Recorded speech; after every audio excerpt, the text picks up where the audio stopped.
Actually, marries the daughter of Tamil. He marries the daughter of Tamil. He marries. I think he marries the daughter of Tamil.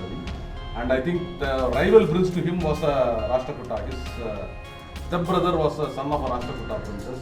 So the Rashtrakutas have had additional motivation to invade the Cholas because the power went to the Chola via the Chera prince rather than via the Rashtrakuta prince.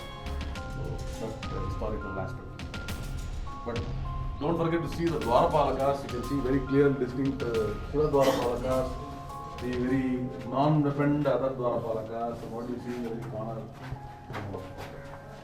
But as usual, what is surprising is Pallavas didn't put any script here. They didn't put a script here. These are two places that they not put script here. I mean, this one on the cave, the Shiva cave, the third cave there. The finished temple is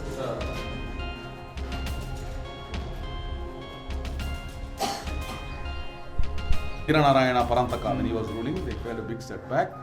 He is the one who, his ancestor is the one who got the Pallava connection where Danti Durga married this thing. He is a descendant of that thing. And his descendant went and also this Chola dynasty captured land from Kanyakumari to Ganga. He says, my horses drank the waters, the cool waters of the Ganga. Okay, so he could have called himself Gangaikonda Rashtrakuta, but didn't. Okay, so even Robert Clive could have called himself because he won the Battle of Plassey, Gangaikonda Clive. You would not, you won't respect him that way.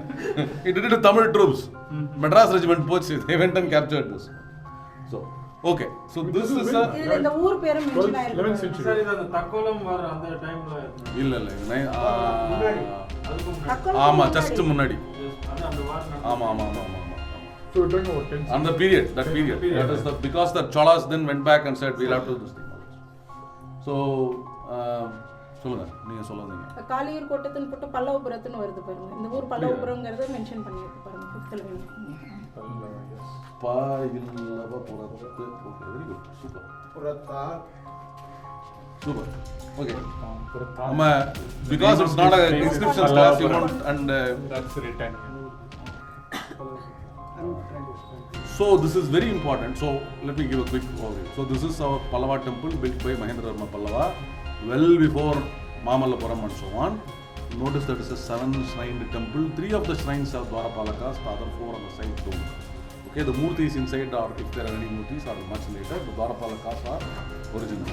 Okay, notice that the rock is today under the ground level. So this is something like unlike what we see in Mamandur, where one hill has been carved at just above the ground level and one way up in the hill. Okay, wherever the Sthapatis felt that there was the most suitable rock, or where the king desired that this is where he should build, they have done it. Okay, remember in Trichy, it's halfway up the hill near the Taimana Swami type. Those of you have been there. That's where this thing. So here he has done it almost underground.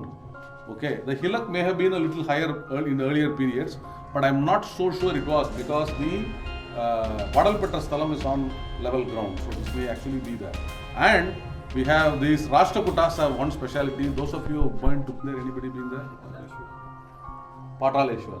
The Pataleshwar temple, where there is a rock, there is no place to build this thing. There is a rock under the ground level, so they just dug a temple underground.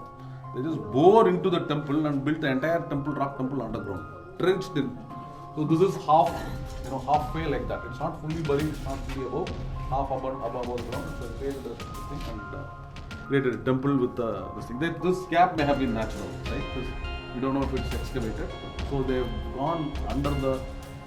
So this is very interesting ground level. Some temples, there are whole temples built underwater and all stuff. The Patala kind of temples are built underwater.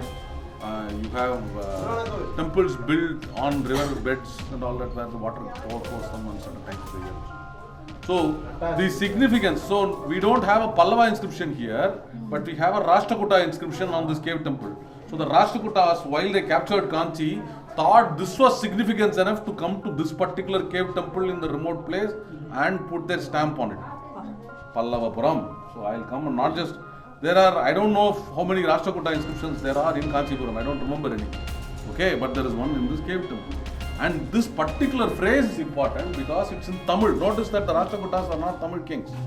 Okay, they spoke a Prakrit that is kind of like Kannada. In fact, the first Kannada literature is attributed to a Rashtrakuta king called Amogavarsha Nripatunga. Okay, and this inscription, Shankaranarayan opines, is the start of what we call Meikirthi in Tamil. Kachiyum Tanjayum Konda Kannarathevarku. And then from then, Parantaka starts. Aditya Chola doesn't say anything. He just says Parakesari. The inscriptions of Aditya Chola, who was the father of Parantaka, who lost to this Rashtrakuta king, there is no Prashasti, there is no Meikirthi. But Parantaka Chola at some point starts calling himself Madurai Konda Koparakesari. He conquered Madurai, but gave it back basically. He was an alliance with Cheras, he was an alliance with Sri Lanka and all that other stuff. So he calls Madurai Konda Koparakesari. And then later on the Prashastis got expanded. By Rajaraja's time they get, paragraphs of the Prashasti coming. So, but Adu Kulatungan, much later. But so this title of the idea of putting a Meikirthi and mentioning places that he has conquered in this thing may have originated. We have lost to him. Actually, marries the daughter of Stanuravi. He marries the daughter of Stanuravi and his marries. I think he marries the daughter of Stanuravi. And I think the rival prince to him was Rashtrakuta. His stepbrother was a son of a Rashtrakuta princess. So the Rashtrakutas have had additional motivation to invade the Cholas because the power went to the Chola via the Chera prince rather than via the Rashtrakuta. But historical aspect. But don't forget to see the Dwarapalakas. You can see very clear and distinct Shiva Dwarapalakas, the very non-weaponed other Dwarapalakas, what you see in the corner. But as usual, what is surprising is Pallavas didn't put any script here. They didn't put a script here. These are two places that they not put script here. I mean, this one on the cave, the Shiva cave, third cave there.